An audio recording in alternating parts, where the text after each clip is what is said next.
Hey, what's up, guys? It's Will back once again for another fight card prediction. We are going to be breaking down UFC on ESPN 2, Edson Barboza against Justin Gaethje. Unbelievable fight. Thoroughly looking forward to this. We've had a couple of great main events with Wonderboy and Perez and Till and Masvidal, violent finishes. And then you top it off with this fight. I mean, god damn, what a fight to put together. Looking forward to talking about that in a little bit. Thank you to all the new subscribers. As always, please like, comment, subscribe. Help me get to 3,000 subs. One thing I'm going to say, I've got posters from events that I've been to that I've found out that I think I'm going to be doing a giveaway. I just need to think about how I'm going to give these posters away, or somebody can win these posters. So if you've got any ideas about how to win the posters that I have, some of them that I have, then by all means leave a comment in the drop down box and I'll get back to you for that. I've got about 5 or 6 there that I'm looking to kind of give away, from McGregor Brandao. There was the Glasgow card, there was some London ones. So yeah, I've got some posters there to give away. I'm going to thoroughly I'm going to think of a way to get them out there to some viewers very, very soon. Yeah, just thank you to all the new subs. Seeing you guys kind of subscribe every week is a nice little boost every week, and seeing my goal of 3,000 get even closer. So I really do appreciate that. Overall, this card, I think the prelims, okay, there's a couple of good fights on it. I'm looking forward to it. I really like the main card. The top 6 fights on the main card, I think it's a good main card, and big ESPN. So looking forward to talking that. I'm about to get straight into that. So yeah, let's get into it. I'm going to start off with this one here. This I'll say as well, I was on the huddle last night and I've kind of changed a couple of picks. Again, had more time to watch fights today, so I've changed a couple here and there. I'm going to start off with Jessica Aguilar and Marina Rodriguez. I'm not sure whether it's going to be in the card because Grasso pulled out last week, and this fight got put together a couple of days ago, so I don't know the placement. So I'm just going to start from what I see here on the site I'm on. So Jess Aguilar, Marina Rodriguez, like Rodriguez here. I've not been impressed with Jessica Aguilar at all in her UFC tenure. I just think she was once known as the best strawweight outside the UFC for the longest time, when she was in the World Series and fights and so on. But since she's come in, she's kind of flattered to deceive. She's taken a ton of damage. I mean, she's like 36, 37 years old. So she's been around a long time. She's not young. She's in a division with a lot of girls coming through. And you've got people like Macy Barber. Not she's moved up actually now, but she's in a division just like younger girls in that division. So like a UFC tenure, Gadelha, Wiley Zhang, Courtney Casey. I mean, even in that Courtney Casey fight, she had parts of that fight where she was getting takedowns, but she was taking a lot of damage from Casey off her back. Very, very kind of mediocre striking. She's going to win a grapple here with Rodriguez, who's a far better striker in kind of every aspect of the game. And that's kind of how I see this here. When you look at Rodriguez, her first fight, obviously I think her deficiency is her takedown defense. And Brandon Marco's kind of showed that last time, but she abandoned the game plan. If Brandon Marco stays to a takedown heavy game plan, I think she wins a lot more fights than she actually loses, in my opinion. I really think that. We saw that she's got a bit of a ground game. I know it was against Angela Hill, whose ground game's never been solid at all, really. But yeah, I don't like Jessica Aguilar at this fight. I'd be lucky if I ever picked Jessica Aguilar ever in a UFC fight again. So I'm going to go Marina Rodriguez. She could honestly knock her out with strikes. Don't sit back and kind of pick at distance. I think if you get in the inside of Aguilar and beat her up, you can make this girl quit. Wiley Zhang's a special fighter. I think she's going to be a special fighter, and she showed that with that stoppage in the first fight. In that fight, sorry. I like Marina Rodriguez here. I don't know whether she stops her. I'm going to go the easy kind of the way out and go with the decision there, but I like Rodriguez there. Alex Perez against Mark De La Rosa. This fight I think is a lot closer than people are giving. Like, a lot of people are writing off Mark De La Rosa. Both former flyweights, obviously. Both moved up. I think that benefits Alex Perez because I know from some of the things that I've seen in the past, that he struggled with that cut down to 125, where De La Rosa, I think it was a little bit more easier for him. He doesn't look as big. When you see pictures of Perez outside of weight cutting time zone, quite a big, chunky guy. I've seen a couple of pictures of him recently. So this is going to be better for him. Good striker, aggressive striker. We've seen that in the Shorty Torres fight. He came out there all guns blazing and absolutely blew through Shorty Torres. And then he got the step up against Joe Benavidez, and people thought this. I've seen people say that the 3 flyweight. I'm like, Joseph Benavidez is your top echelon flyweight. He has been for years. And he got blasted out the water. And I've seen people say that Benavidez got lucky in that spot. And I'm like, I don't see it. I don't understand people's logic sometimes. So that Benavidez is one of the top guys, and he blew Perez out the water.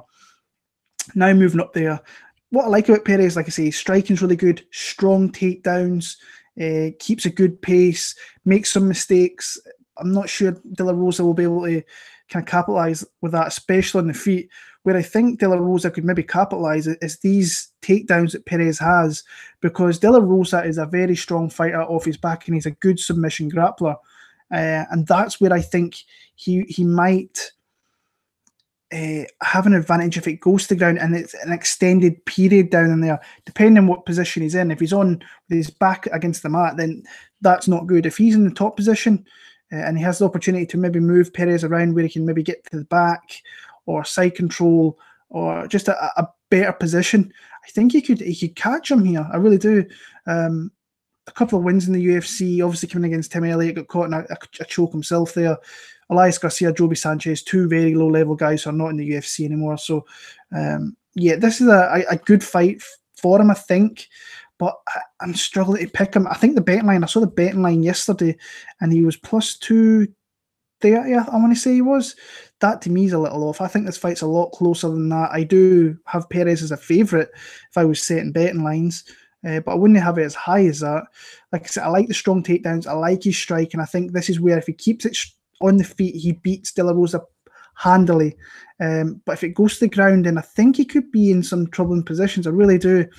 But I'm not confident enough. I'm not confident enough to pick him in this one here. I'm going to go Alex Perez, a decision, maybe even like a 29-28 decision for Alex Perez there. But people are writing De La Rosa off. I wouldn't write De La Rosa off. I think he's got some skills there, and I think he could use them. But yeah, I'm going to stick with Perez.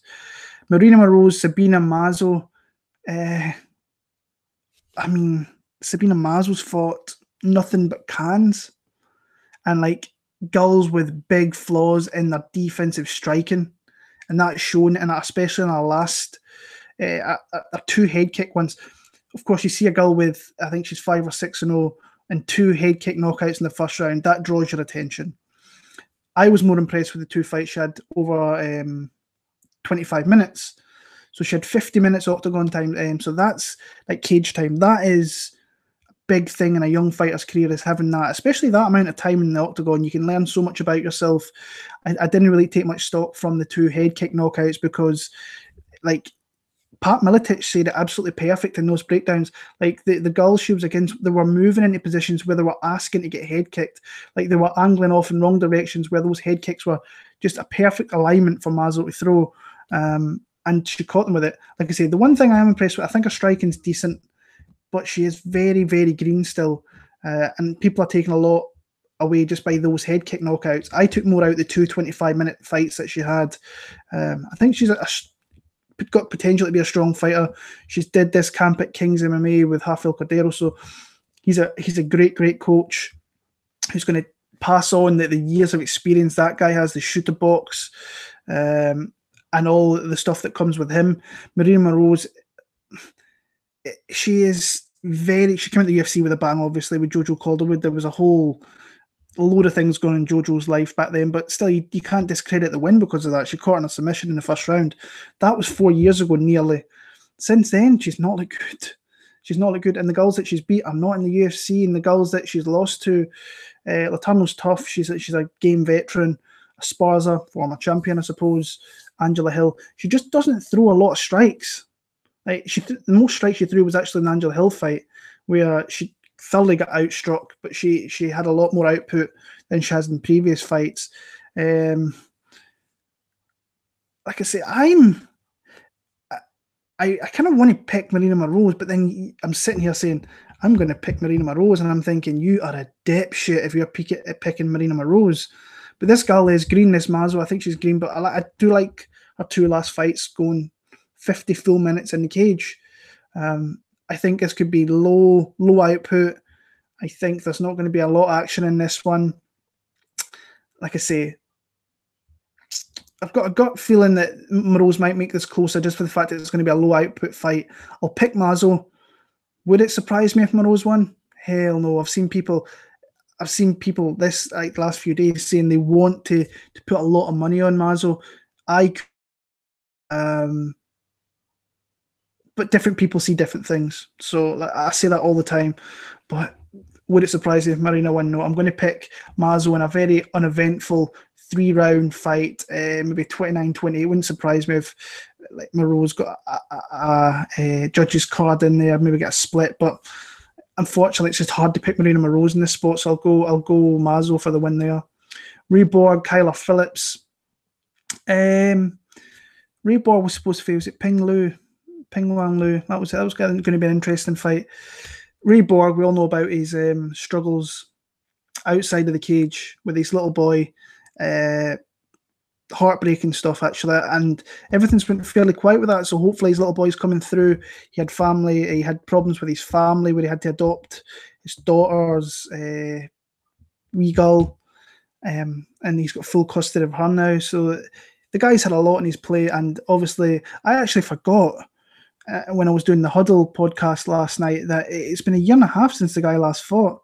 I was determined, I was sure that he fought in 2018, but he pulled out the fight with Benavidez and Moreno.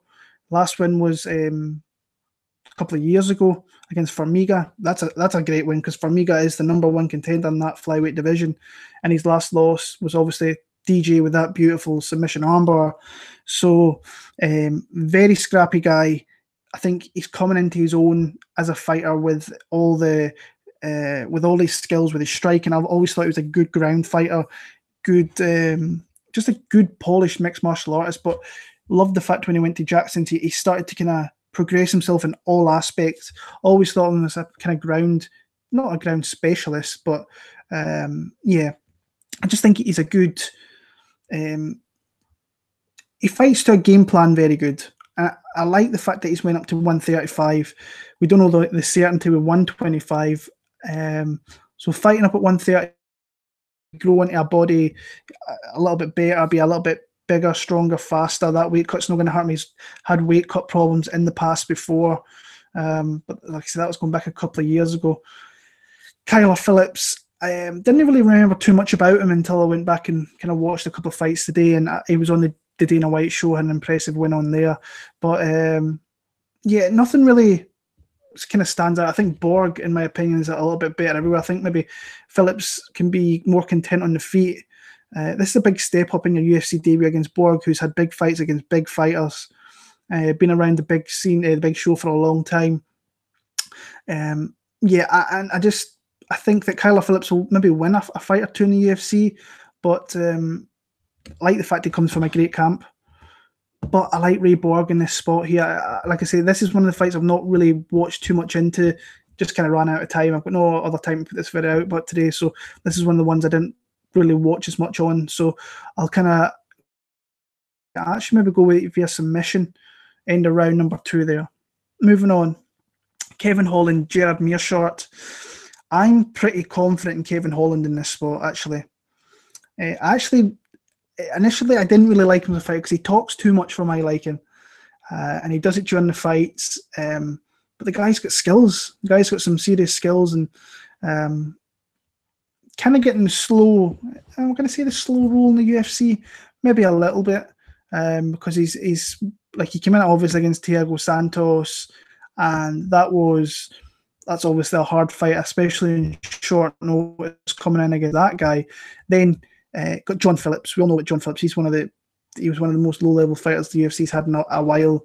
And now he's facing a guy in Gerald Meerschart who is a guy with a load of experience, 40 pro fights, fought a lot of good guys even before he was in the UFC.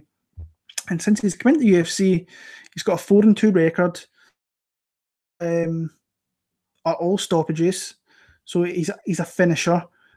And when he loses, he gets finished as well. So Joe Gilotti came in there, submitted him in the first round. Ryan James, both, like, all the guys that he's beat are not in the UFC except for Pahota.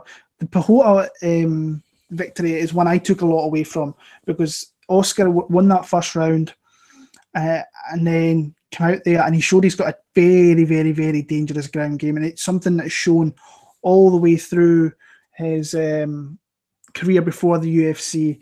Just a dangerous guy. He's got knockouts as well. You've seen that knockout Eric Spicely, the kick to the body when he caught him in the second round there. But like I say, he can be knocked out as well. He can take a lot of punishment with these stoppages. Like Thiago Santos caught him with punches. Jack Hermansson was a beautiful guillotine choke, and Jack Hermansson's really come into his own. He's got himself a co-main event slot. Big fight for him. I think Kevin Holland can fight at distance. I think he can kind of deplete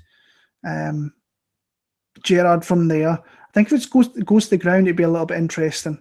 But I can see Kevin Holland picking Meerschart apart a little bit. I'm trying to think what Meerschart's game plan is going to be. Is it going to be getting close, clinch up, try and find that takedown? Because we've seen that he is very, very dangerous down in there. I'm just pretty confident that Kevin Holland, his all-around game, which I think is decent, will be far too much for Gerald Meerschart here. So, and I like Kevin Holland to actually finish this fight. I think he could catch him with some strikes the end of the second into the third round and get that stoppage. So I'm going to go Kevin Holland. He's one of my more confident picks this week. I'm thinking about betting him, actually, putting him in a parlay with someone later on in the card. But I'll pick Kevin Holland. I'll pick him via a TKO parlay round number 3. This is a really good fight. One I'm looking forward to in my top 3 of the week for sure. Enrique Barzola, Kevin Aguilar. Good fight. You've heard me talk about Enrique Barzola. I really like him as a fighter. I think he's a good fighter coming out of a small country, obviously, taking himself to American top team. And you've seen progression in his UFC career, definitely. The one fight that I didn't really like so much was his last one. I'll talk about that in a minute. But since he came into the UFC, Gutierrez obviously came off the show. Horatio Gutierrez beat him by decision. Lost a very close split to Bochniak, which I actually think he won. So he should really, I think, be undefeated in the UFC. And then he's went on to unanimous decision, Chris Avila, Gabriel Benitez, which is a big win, I think. Matt Bissett and Brandon Davis. And the one fight I take a lot away from was the Brandon Davis fight, where we saw him predominantly strike in that fight. And that's something I think he's got a really good... no, what did I say? I'm thinking of the wrong fight here. Who am I thinking of? I'm thinking of the Bissett fight. That's what it was. That was the fight I was thinking of. It was Matt Bissett, where I think you start to see the progression with his striking. But I like it if he keeps on that grind with takedowns. And he showed that in the Brandon Davis fight. The camp that Brandon Davis comes from, that's the Jason Knight kind of camp, where the guys accept takedowns and accept being on their back, and you can never accept being on your back unless you've got a legit ground game. Brandon Davis hasn't got that ground game, and he just kind of stayed there and he got taken down, I want to say 8, 9, maybe 10 times. But this guy is a takedown machine in his UFC career. If you have a look, 5 in his first fight, only got the one against Bochniak. So you can see there that if you can stop takedowns against this guy, you can keep this fight close and win if you can outstrike him, land the better shots, land the bigger shots, counter strike well. Chris Avila, 7 takedowns, 9 takedowns against Benitez, 5, 10. The guy's a takedown machine. good guy to target in DraftKings, huge guy to target in DraftKings. But he's got a really tough fight here in Kevin Aguilar, who's making his second tenure in the UFC, coming off a win over a legit vet in Rick Glenn, tough, hard-nosed guy, outstruck him, landed some big shots, had him wobbled a couple of times, and he's just looked a really good fighter, 16-1 record. Like what I just think this fight's going to be.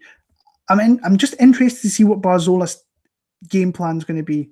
I think it's fairly obvious what it's going to be. It's obviously get takedowns, and what Aguilar's game plan is going to be is want to knock this guy out. That's kind of what he's did in the past. He knocked out Tan Lee, went to a close split with Joey Gomez, which I don't think was a really great fight, but the guy's got some big power. Knocked out Damon Jackson, who was a former UFC vet, I think, to win that belt a way back. So I like him. I like his record. I think he's got a decent record coming out of, I want to say he comes out of, is it Arizona? Texas? Yeah. Where he's only lost coming to Lena Garcia when he got knocked out as well. So that's interesting. Like I say, I'm interested to see if Barzola wants to maybe try and stand with Aguilar. I don't think he will want to stand with Aguilar because I think he is the better striker. His game plan is going to want to be to get this fight to the ground. And I think Aguilar is going to be harder to get down than what a lot of people think. It's always interesting looking at what other people say, and like it's easy to watch tape on Barzola and think this guy's going to win because he gets lots of takedowns, and that's true. But looking into it, I think Aguilar's a dog. He's a hard-nosed guy to face. And I actually, as much as I love Enrique Barzola, I think I'm going to go with Kevin Aguilar to stop some of these takedowns. And when he stops these takedowns, I think he's going to hurt Barzola on the feet. But Barzola, the way he gets his takedowns are very dogged. And once he gets a couple, then he's a hard guy to keep off you. I just think Aguilar is going to stop some of these takedowns and hurt him in striking aspects on the feet. So for that, I'm going to pick Kevin Aguilar. We are very, very, very close split decision. Like I say, I love Barzola, but I think Aguilar might be a game fight in this fight here and win a split decision. That's kind of how I see it going. So yeah, Ross Pearson, Desmond Green's up next. Desmond Green's like a heavy favourite. I can see why, because you look at Ross Pearson over the last few years, his record flattens to deceive big time.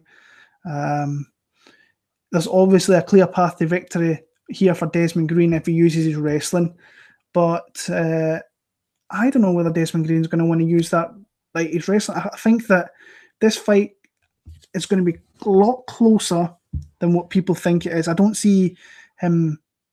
Well, I could sit here and say, like, he's not going to blow him out the water, and then he goes in 30-26 Ross Pearson, which is a massive possibility, by the way, if he uses the right game plan. He's been so, I think, in his UFC tenure, Desmond Green.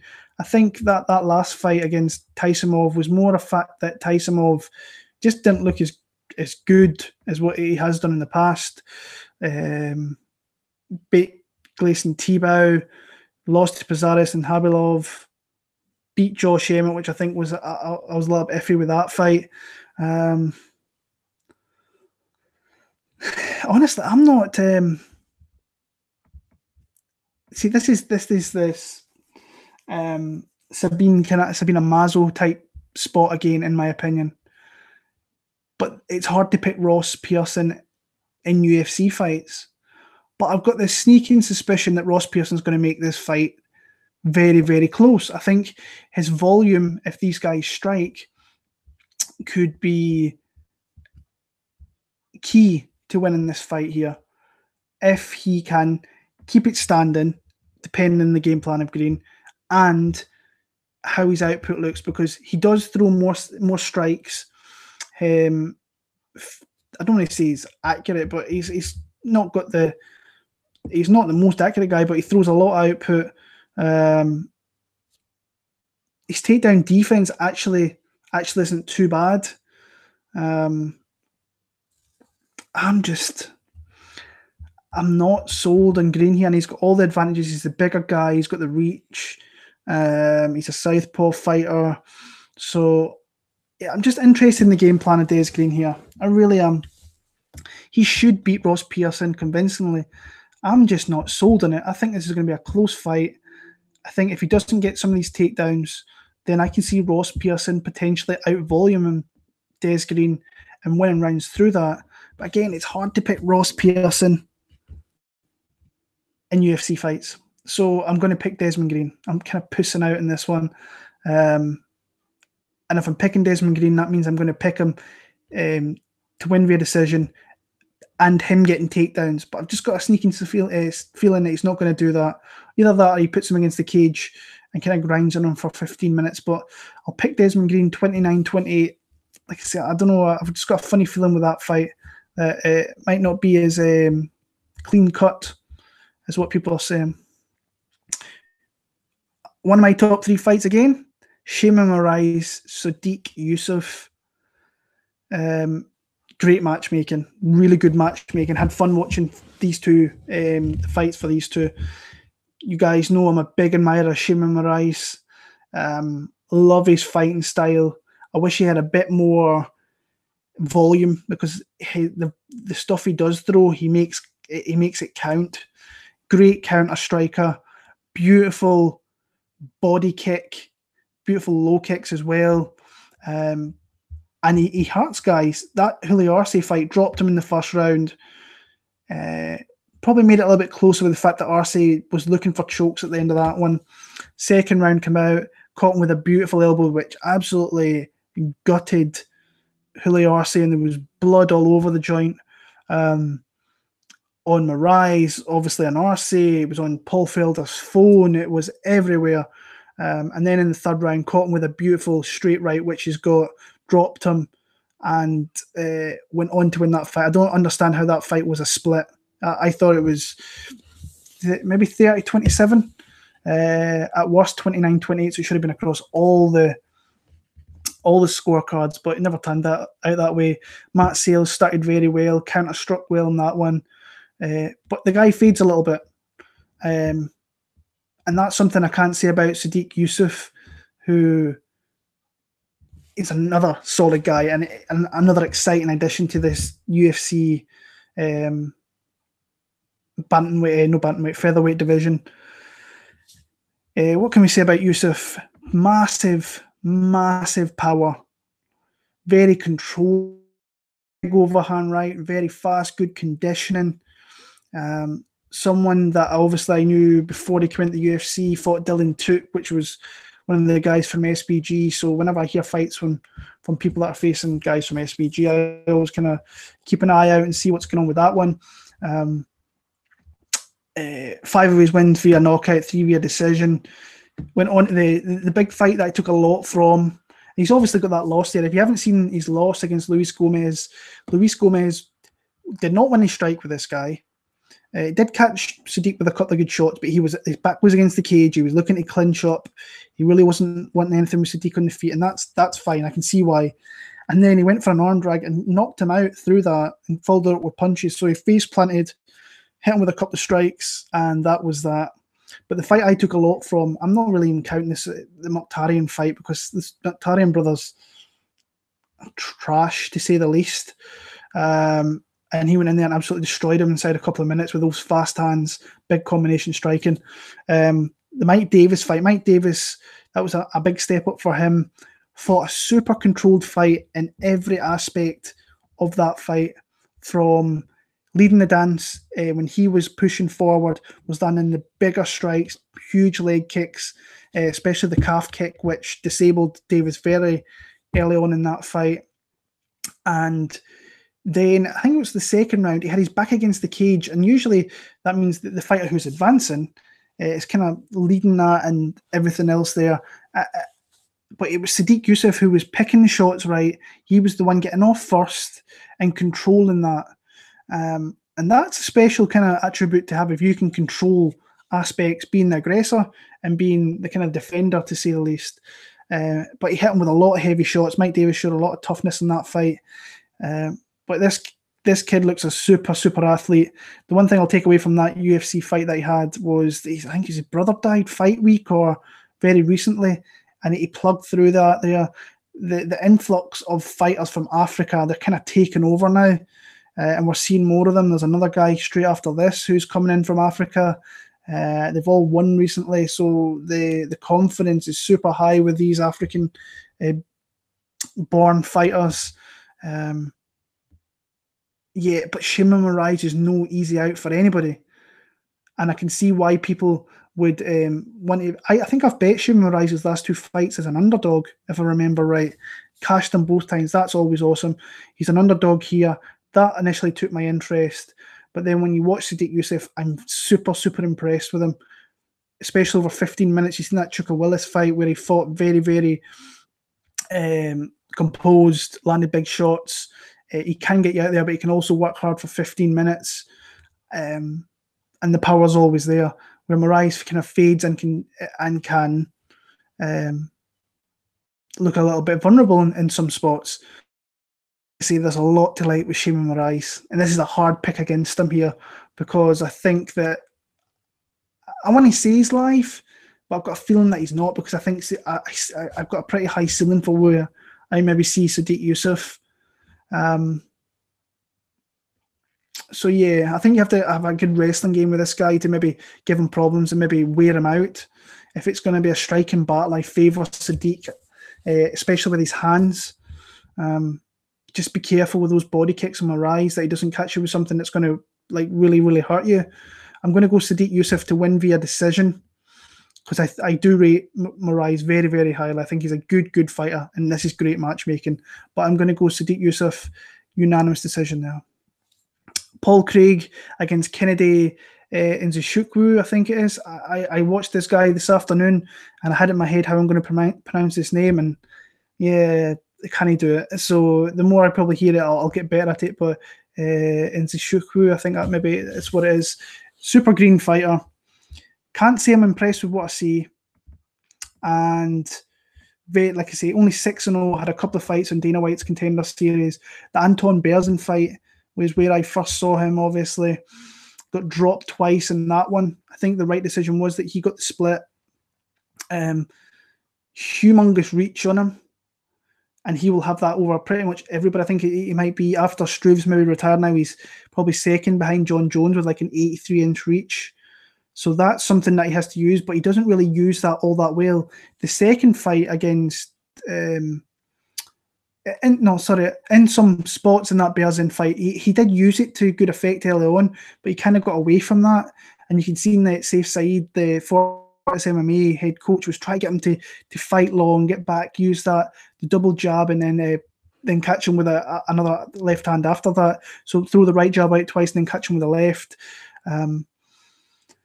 Then you seen him obviously in the second fight in the Dana White Contender Series, and that Dennis Bryant shouldn't really been in there with him. I don't think he kind of looked beat before the bell even rang there, in my opinion. Caught him with a kind of head kick, knocked him out with punches after that. The Andre Kavanagh fight, I think, showed how you maybe beat this guy right now. And that's by getting takedowns. You can throw this guy about a little bit, but that's all he had. He didn't want to strike with this guy. And when he did, this guy, Kennedy, over the top of him, he really started raining down punches on him and took him out. That's what I think you need to do. I think you need to be a good wrestler to neutralize this guy. But this is the type of fighter that I look at as making, especially the camp he's coming from, to make big strides in between fights. That was August. So August to nearly April, I can see big strides in that 8-month period where he's not had any fights. I really do. Because I thought actually, and I still think that Paul Craig's kind of live here. By the simple fact that if Kennedy maybe takes him down, that Paul Craig, we've seen that guy is just dangerous with his submissions. But we've seen that I think the UFC are doing the matchmaking smart here, because we can see that these guys coming off the Contender Series can definitely, they can beat Paul Craig. Jim Crute's going to be a good fighter. I think this Kennedy Nzechukwu is going to be a good fighter as well. eventually, but he is still very, very young. For Paul Craig, I just don't think he's got good takedowns. He's striking. I think he leaves his head in there. He's going to get hit with some long, long jabs. I think he's going to be backing up the majority of this fight here. If he comes out with a wrestling kind of game plan, that'll be interesting, because if he was to get him down, we've seen that Paul Craig, even before he went to the UFC, he can be losing fights. I'm not even going to mention the fight I'm thinking about in London. But even in the Cage Warrior, in Barboza against Carl Moore, I was losing that fight, caught a submission there. You have to be careful with that guy. He got submitted last time out, obviously. I kind of think Paul Craig's live, and at the betting lines, he's a plus 200 underdog. I don't think it's the worst bet in the world. I'll not be making that bet. I've found the right spot to bet Paul Craig. That was his first fight against Frankenstein. I've never bet him again since. I bet against him a few times and obviously been burned with that one fight I'm not going to talk about, but I'm interested here. I'm interested to see what he's going to do against Kennedy, because Kennedy's got all the physical attributes over him, bigger, longer, better striker. Just don't get caught. Don't use that. Don't show how green you are by getting caught in the submission game of Paul Craig. So as much as I want Scott, just don't see it happening now. I'm going to go Kennedy here to win, maybe a third round stoppage. I think once Paul Craig, maybe he rises above Paul Craig and get some TKO victory with heavy kind of ground and pound in that third round there. So, yeah. Karolina Kowalkiewicz against Michelle Waterson. This is one I've actually kind of changed my mind on. Initially, I was on Karolina. And now I've kind of changed today, actually, to Michelle Waterson. I see this being a super close fight. I see girls with similar kind of outputs. The takedowns is where Michelle, I think, is going to win this fight. And when you look at the stats of kind of Karolina, she is a girl with a fairly good takedown defense. She's not been the only time she's been taken down was against, I think Joanna actually got her down. Gaethje got her down. Obviously, no, actually, there was another one. Who was it? Was it Rose, maybe? A long time ago. So, yeah, but her path to victory is volume, low output volume, combination striking, where Michelle Waterson wants to kind of keep it at bay with that karate that she grew up with. But she has got takedowns, and she can work on the ground a lot better than what Karolina can. So it's just a case whether she's going to get these takedowns. And I think she can get them, because Michelle, for the most part, she's got takedowns against majority of her opponents since she's come into the UFC, especially with Magana. That's not saying much. Paige Van Zandt, she got that kind of head and arm choke and got that there. Head and arm throw, I should say. She took down Rose. She took down Tisha. She took down Courtney Casey. And then she outstruck Michelle Waterson, Felice Herrig last time out. So that's kind of how I see this going. I can see the striking being very, very close. I can see Karolina being a little bit tentative after that brutal knockout against Jessica Andrade, which was see that very often in the women's fights. And Andrade caught her absolutely clean, knocked her out stiff, vicious knockout. But we've seen that Karolina at times has got a high output with striking with Escobel and Felice Herrig. There was a lot of strikes exchanged in that one. But I think Michelle Waterson could get some takedowns here and win through that. Not super confident, I'll be honest with you, but I've changed from Karolina. I'm going to pick Michelle Waterson to win a split decision via kind of takedowns and controlling the ground a little bit. So yeah, I'm going to go Michelle Waterson. Probably a close split decision there. So yeah, moving on. Josh Emmett, Michael Johnson. Very interesting fight here, because, and this gets bandied about on social media everywhere, life changer. And could Josh Emmett have taken a life-changing kind of knockout, career-changing knockout last time out? Yep. I'm not really on that kind of, it's hard to say. he's took the right amount of time off. He's had a couple of surgeries on his face that he needed to get fixed up after that Jeremy Stephens knockout, which was brutal. He's obviously, before that, absolutely brutal knockout of Ricardo Lamas. He's a guy that comes, I think, from a wrestling background. I think he went like in junior college. He kind of wrestled and then he went off to Team Alpha Male, and but he is a jiu-jitsu grappler. I think he won a world championship at one point as a blue belt and like no gi. So he's got that there, but you don't really kind of see all that much of that. You haven't really seen much of it in the UFC as much. But solid fighter. Kind of got a push up really, really quickly in his UFC kind of tenure from John Tuck to Holtzman, lost to Green Aranches, then got the jump up in kind of that vet spots with Lamas. And obviously that knockout's pretty brutal. Then obviously he got the main event slot, I think, against Jeremy Stephens, which I thought was a little bit too quick, but the UFC must have seen something in him and to put him in there with guys like that. And then he took that big knockout. Michael Johnson's a guy that I've always thought has been talented, but it's kind of one-track kind of fight. I think he's got wrestling in his back pocket to use, but he's never really used it. He loves his hands, and he has got good fast hands, good combination striking, and he's beat some legit guys. There's no doubt about it. You can't say he's not. When you've got wins over Tony Ferguson, Dustin Poirier, Joe Lozon, Andre Fili, the goal. Just joking, because somebody will call me out in that. Good wins, fast hands, but he can be broken. Justin Gaethje can break a lot of people, by the way. Khabib can break a lot of people. And Darren Elkins just never stops. So, yeah. This is just an interesting fight to me. I've been going back and forward with it a little bit. I'm interested to see what Josh Emmett's like. I want to see if he's a little bit gun shy, because I think that the more volume will come from MJ. Will Emmett look to use takedowns? I'm not sure he will. Close fight, not confident. I like Michael Johnson, though, and I'm going to pick him via decision. But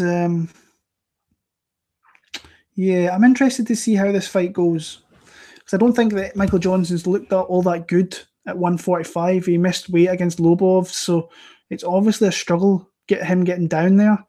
And that Fili fight, you can maybe actually give that to Andre Fili as well. So he could have been riding a loss in 4 of his last 5, depending on how the cards went in that one. But I'm going to pick Michael Johnson. I've seen a lot of love for Josh Emmett. I can see why he's got a plus number beside his name. But I feel more confident picking Michael Johnson in this spot, and I'm going to pick him via a decision here.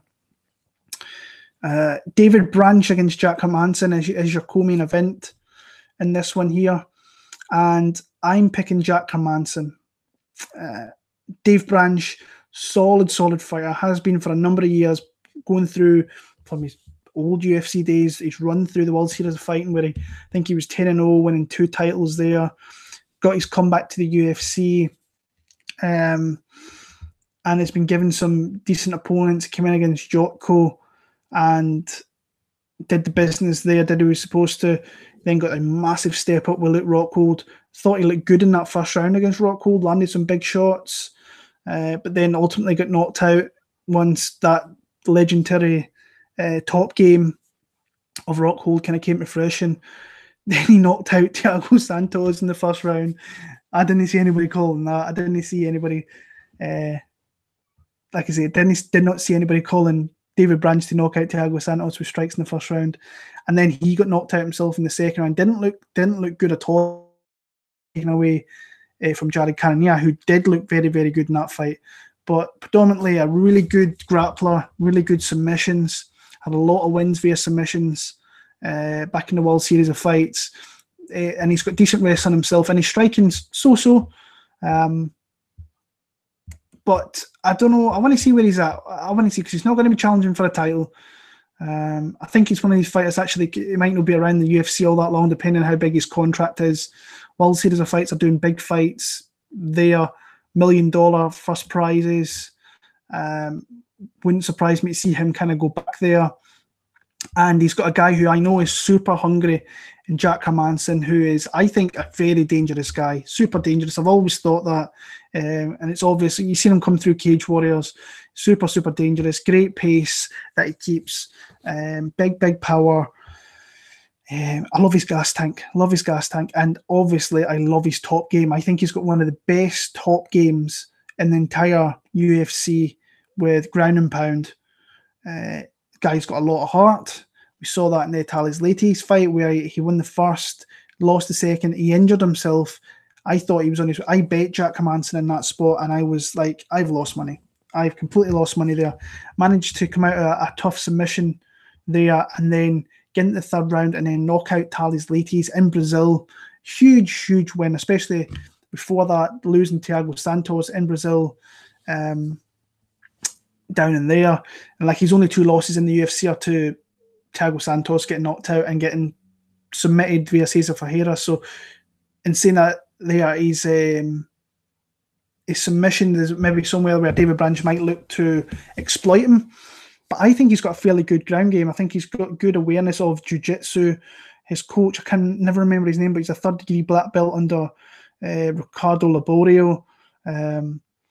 I was actually looking into that the other day there to see his belt in jiu-jitsu, and I've watched some of his jiu-jitsu matches actually, and he's not got bad positioning and so on, but he showed that he's got submission to his chops there with the Meerschart win where he caught him in a beautiful guillotine, looked so composed. But the one thing that I love about him is his top game, his pace, and his massive ground and pound, and that's where I think he's going to win this fight here. I think he's going to keep a pace that David Branch can't keep up with. And I think eventually he's going to break David Branch through that, and he's going to land some of that ground and pound I'm talking about. I've only got one bet so far for this card. That's Jack Hermansson. Americans and Canadians or whatever got, and I was like, please come to the UK at that number. Of course, it didn't come at that number. Got him at -125, which is the best we've seen over here. Hopefully, it doesn't get lower than that because I'll be a little bit pissed if it is, but. I've seen some money coming in Branch. I think he was up at +135, -135. So he's came down a little bit to -125 again. I like him via TKO. I'm going to pick him via 2nd round TKO here for Jack Hermansson and get himself another big fight going forward. And the main event of the night, Edson Junior Barboza against the highlight reel Justin Gaethje. First thing I'm going to say about this fight is I don't know how you can be confident in either side here. Because my pick, I'm not confident. Like I just don't know. Obviously, the spots that you see, the spots on both guys that are wide open for people to go after, and we've obviously seen that. Gaethje gets hit too much. Barboza, sometimes if you pressure him, he crumbles. So there's 2 big aspects there. We're going to start off with the last fights. Justin Gaethje knocked out James Vick, who we've seen now. He leaves his chin in the air, way up there, 6.5 feet tall, and it's there to be hit, and Gaethje just ran through him in a minute and a half. Feel kind of silly for picking James Vick in that spot because, yeah, Gaethje's pressure would have absolutely broke him in that fight and knocked him out there. Edson Barboza completely destroyed Dan Hooker. And you talk about life-changing losses. Dan Hooker might have taken one of them, even though he was too tough for his own good. And that right back yesterday, I felt so sorry for Dan Hooker. I feel he was kind of let down by the ref a little bit, maybe by his team. Now I know the teams probably know their fighters better than anybody, obviously, but I think you have to pull him out of situations where he's taking too much damage. In that 2nd round, when he's slumped down on the ground, when he's not in the stool, they never brought a stool in, and the ref and the doctors and that are looking at him, I just thought, pull the guy out. And he came in that 3rd round and he's taking spinning back kicks straight to to the gut, and it's hurting, and he keeps coming forward, and he was just taking shots at ease. And like Barboza looked incredible in that fight from the get-go. We all know about his kicking game. His kicking game is unbelievable. Like, there's no telegraph with it at all. There's absolutely nothing with it. And like, he gets up there so quick with it. His leg kicks, body kicks. We've obviously seen his spinning kicks, his flying knees. This guy can knock you out with absolutely anything. I think his combination striking with his hands is dangerous. If he can feint off to the side and land some shots, he will, because he's got super fast hands. I think obviously where Gaethje can beat him is getting in close, landing. I'm going to be interested to see if Gaethje is going to throw leg kicks here, because I think if he does, he's going to be open to counters from Barboza, because I think he is the faster striker around in every aspect. So I'm interested to see if he comes in here. And I know there's this whole wrestling thing with Justin Gaethje. Justin Gaethje doesn't use wrestling. I think he's pretty much, that's never really going to happen. So these two are going to come forward. Well, maybe not come forward. Gaethje's going to come forward, and he's going to look to land strikes in close, heavy in the pocket, which I think he needs to do. I think if you fight at distance, obviously with Edson Barboza, he's going to pick you apart with those shots. The one thing that I noticed with Justin Gaethje is that high guard. Comes forward, swing shots, but he's there. What does that open? Opens the body. And the body kicks of Edson Barboza are brutal. With any kick that he throws is brutal. But the high guard of Justin Gaethje is a big worry for me here. I think that he's going to be open to body strikes, and I think that's where Justin can be broke down. And if you look at the Eddie Alvarez fight very, very closely, absolute war. Forgot how good a fight that was until I went back and watched it yesterday. Justin starts off that fight, heavy leg kicks, hurts Eddie with those leg kicks. As that first round goes on, Eddie Alvarez really establishes in that fight body shots that slow down Gaethje. Not that it slows him down much, but you can see they have an effect, and that changes the kind of the way of the fight as that fight goes on. And then the accumulated damage that Gaethje takes was far too much. And then he goes out in the third round. He goes out in his shield in the third round. Like, I'm not a stat person, but he lands 8.53 per minute in strikes. That's how much he lands. But he absorbs like 10.53 per minute. You cannot absorb, I don't care who you are, if you're trading back and forward with Edson Barboza strikes, you cannot absorb like 10 per minute against Edson Barboza, because the strikes that he throws are fight-changing strikes.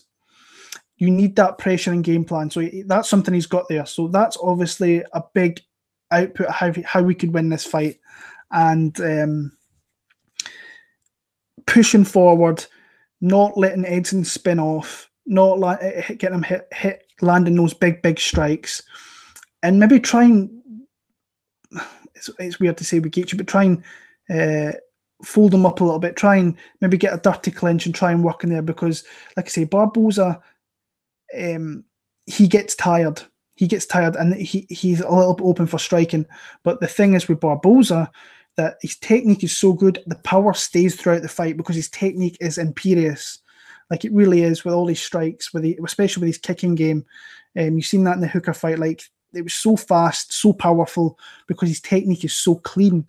And I don't think Gaethje can take the amount of strikes, especially if they're fighting at distance, that Barboza will throw. I think the accumulation will just absolutely wear on Justin Gaethje. This is 5 rounds.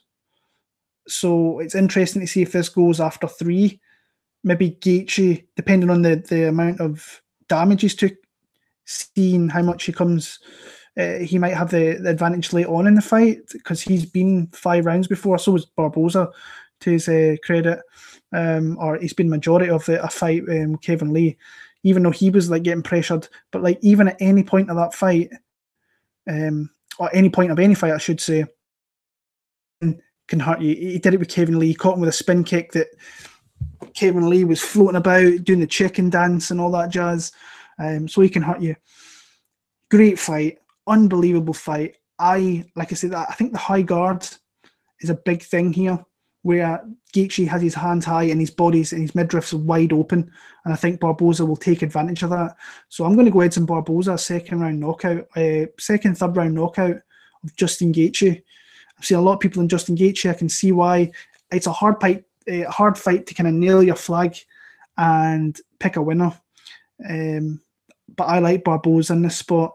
I'm going to sit back, enjoy this as a fan. I think it's going to be like 2 o'clock in the morning over here in the UK. I'm going to sit there. In fact, I'm actually thinking of doing like a like a live thing where I'm watching the fights. I'm going to try and get around to that. I finish work late, so I'll be coming in round about when the main card starts. So keep an eye on that if I get around to doing it. But I'm going to pick Edson Barboza, second, third round knockout, probably to the body. So that's my picks there for UFC Philadelphia, UFC on ESPN 2. Like, comment, subscribe. Please tell me your picks. If you disagree with me, my Barboza pick, let me know your reason for Justin Gaethje, and we can talk about it. Next event, we've got a break for a couple of weeks in 2 weeks' time. So the next one, we've got the interim pay-per-view in UFC 236 from Atlanta, Georgia. Max Holloway, Dustin Poirier to Kelvin Gastelum, Israel Adesanya. Solid fight card. Very top heavy, the top 2 fights, obviously. Looking forward to breaking that one down. Until next time, guys, I appreciate you for sticking around. All the best with your bets this weekend if you've got anything going. DraftKings as well. All the best, and I'll see you all for 236 in 10 days or so. Thursday night thoughts.